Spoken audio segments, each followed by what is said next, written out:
Pada 13 April 2016, Sugianto Kusuma alias Aguan untuk pertama kalinya diperiksa KPK terkait kasus suap pembahasan raperda reklamasi di Teluk, Jakarta. Nama Aguan sendiri dikenal publik sebagai pendiri sekaligus pemilik salah satu konglomerasi properti terbesar di Indonesia bernama Agung Sedayu Group. Kedekatan dan relasi bisnisnya dengan para konglomerat dan pemerintah membuatnya sering terlibat dalam pembangunan infrastruktur negara dan proyek strategis nasional. Namun, di sisi lain, Aguan dan perusahaannya juga terseret beberapa kasus hukum seperti kasus suap reklamasi hingga dituding melakukan kriminalisasi terhadap aktivis. Sugianto Kusuma alias Aguan lahir di Palembang pada 9 Januari 1951. Sebelum menjadi salah satu taipan tersukses di Indonesia, Aguan memulai karir sebagai penjaga gudang di sebuah kantor perusahaan impor. Berkat kinerjanya yang baik, Aguan kemudian naik jabatan menjadi pengurus administrasi perusahaan. Menurut Tempo, nama Aguan mulai dikenal orang pada tahun 1970-an karena terlibat penyelundupan barang elektronik. Titik balik kehidupan Aguan terjadi ketika ia berkenalan dengan seorang pemborong bahan bangunan. Dari sana, Aguan mulai belajar banyak tentang bisnis properti hingga berani memulai bisnis sendiri dan membentuk Agung Sedayu Group pada tahun 1970. Awalnya, Agung Sedayu Group menjadi perusahaan kontraktor untuk ruko. Namun, rintisan bisnis itu mulai dikenal luas saat mereka menggarap pembangunan Harko Mangga II pada 1991. Selain berbisnis, Aguan bersama Tommy Winata membantu Bank Propelat milik ABRI yang berada di ambang kebangkrutan dan terancam tutup pada 1986. Aguan dan Tommy Winata akhirnya mengakuisisi bank ini, lalu berganti nama menjadi Bank Artagraha Internasional. Bagi Tommy, Aguan bukan hanya rekan bisnis, tapi juga saudara sekaligus senior. Tommy pernah mengungkapkan bahwa beberapa keputusan bisnisnya juga ia konsultasikan kepada Aguan. Kolaborasi bisnis keduanya pun berlanjut lewat pembangunan kawasan elit seperti Pantai Indah Kapuk, Kelapa Gading, hingga kawasan SCBD. Dalam kurun waktu 5 dekade, Agung Sedayu Group menjadi kerajaan bisnis Aguan dan telah membangun puluhan hotel, mal, pusat hiburan, apartemen, dan perumahan di seantero Jabodetabek.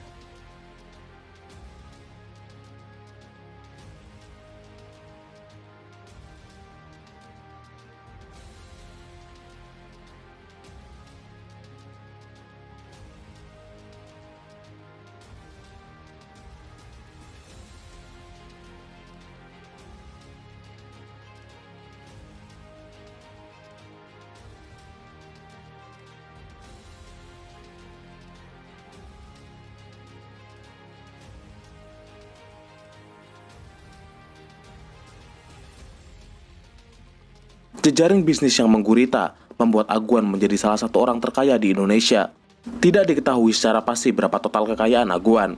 Namun, menurut Globe Asia 2018 saja, kekayaan Aguan diperkirakan mencapai 14 triliun. Kelindahan bisnis Aguan membuatnya lebih dekat dengan penguasa. Di masa pemerintahan Jokowi, Aguan banyak berkontribusi dalam beberapa proyek nasional, salah satunya IKN.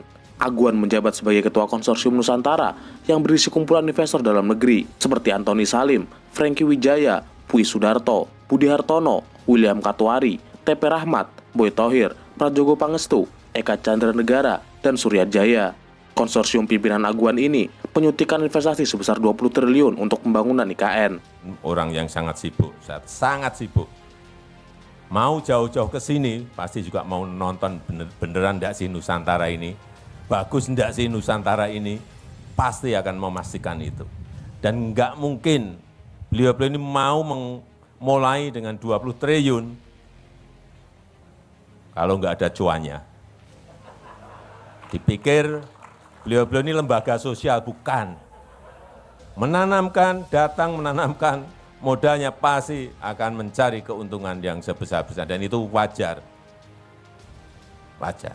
Nama Aguan juga berada di balik pembangunan Bandara Singkawang. Jokowi dalam sambutannya mengucapkan terima kasih kepada Aguan saat meresmikan Bandara Singkawang pada 20 Maret 2024. Emiten properti Aguan, PT Pantai Indah Kapuk II, juga menggelontorkan dana 40 triliun untuk pengembangan Pantai Indah Kapuk II seluas 30.000 hektar. Dari total luas itu, 1.756 hektar diantaranya berstatus proyek strategis nasional untuk pengembangan Green Area dan Eco City. Sayangnya, Menteri Agraria dan Tata Ruang, Kepala Badan Pertanahan Nasional Nusron Wahid justru mengungkapkan tata ruang kawasan PIK 2 bermasalah. Selain itu, Nusron menyebutkan 1.700 hektar lahan PIK 2 yang ditetapkan menjadi PSN, sebanyak 1.500 hektar diantaranya merupakan kawasan hutan lindung. Tak sampai di situ, LBH Jakarta bahkan meminta PIK 2 dicabut dari PSN karena dinilai menimbulkan konflik sosial dan pelanggaran HAM. LBH Jakarta menyoroti kasus kerusuhan di Teluk Naga yang berawal dari insiden kecelakaan truk tanah yang melindas kaki seorang anak. Truk tanah itu merupakan kendaraan untuk proyek pembangunan PIK 2. Sementara di pihak lain, Wakil Ketua Dewan Perwakilan Daerah Yuris Raweai menegaskan PSN PIK 2 tidak bermasalah untuk dilanjutkan. Menurutnya, masyarakat sekitar mendukung proyek tersebut dan polemik yang sempat muncul ke publik hanya persoalan salah persepsi. Menurut teman-teman DPD ini masih bisa untuk dilanjutkan PSN di PIK 2 ini? Bukan harus dilanjutkan, itu proyek strategi nasional kok. Kita wajib dukung, DPD itu harus dukung. Oke? Kritik terkait PIK 2 memang kerap dilontarkan berbagai pihak. Salah satunya oleh mantan Sekretaris Kementerian BUMN, Said Didu, yang menyoroti kecilnya harga ganti rugi atas tanah hingga penggusuran paksa. Kritik tajam ini berbuah laporan yang dilayangkan oleh Ketua Abdesi Kabupaten Tangerang, Mas Kota, atas tuduhan menyebarkan berita hoaks.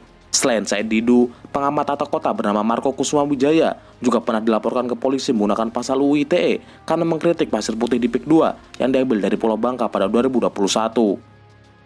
Presiden berganti, Aguan abadi. Saat ini, Aguan dan 5 konglomerat lain akan merealisasikan program 3 juta rumah gratis yang dicanangkan oleh Presiden Prabowo Subianto. Aguan telah mengeluarkan dana sekitar 60 miliar untuk membangun 250 rumah gratis di Kabupaten Tangerang bersama Menteri Perumahan dan Kawasan Permukiman Marwarar Sirait.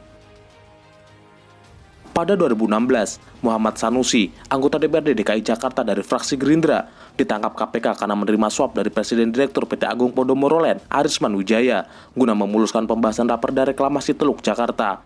Kasus ini kemudian menyeret beberapa nama besar, termasuk Aguan. Komisi Pemberantasan Korupsi memeriksa bos PT Agung Sedayu Group Sugianto Kusuma alias Aguan dan staf khusus Gubernur DKI Jakarta Suni Tanuwijaya sebagai saksi dalam kasus suap proyek reklamasi Teluk Jakarta. Aguan diduga kuat turut berperan melobi anggota Dewan dalam pembahasan dan pengesahan raperda ini. Dugaan itu muncul setelah nama Aguan berkali-kali disebut dalam persidangan Arisman Wijaya. Agung Sedayu Group dan Agung Podomoro Land merupakan pemain lama yang sudah mendapatkan izin pelaksanaan reklamasi Teluk Jakarta. Saya akan tunjukkan kepada Anda bagaimana kemudian reklamasi Teluk Jakarta ini sejumlah perusahaan pun kebagian jatah menjadi pengembang proyek reklamasi. PT Kapuk Naga Indah ditunjuk mengerjakan Pulau A hingga Pulau E, sementara PT Jakarta Propertindo Pulau F, kemudian PT Muara Wisesa Samudra Pulau G, lalu PT Taman Harapan Indah untuk Pulau H, dan PT Jaladri Kartika Eka Paksi mengerjakan Pulau I. Sementara PT Pembangunan Jaya Ancol kebagian Pulau J dan K, lalu PT Manggala Krida Yuda Pulau L dan M, lalu Pulau N akan dikerjakan oleh PT Pelindo, sementara Pemprov DKI Jakarta akan mengerjakan sisanya Pulau O, P, dan Q. Menurut penyelidikan KPK, Aguan disebut mempengaruhi legislator provinsi untuk mengesahkan undang-undang tata ruang tanpa ketentuan untuk peningkatan kontribusi lahan.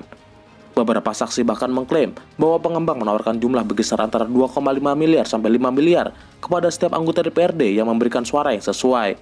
Akibat kasus ini, Aguan dan anaknya dicekal dan beberapa kali diperiksa oleh KPK sebagai saksi. Sementara Muhammad Sanusi dihukum penjara 7 tahun dan Arisman Wijaya dihukum penjara 3 tahun.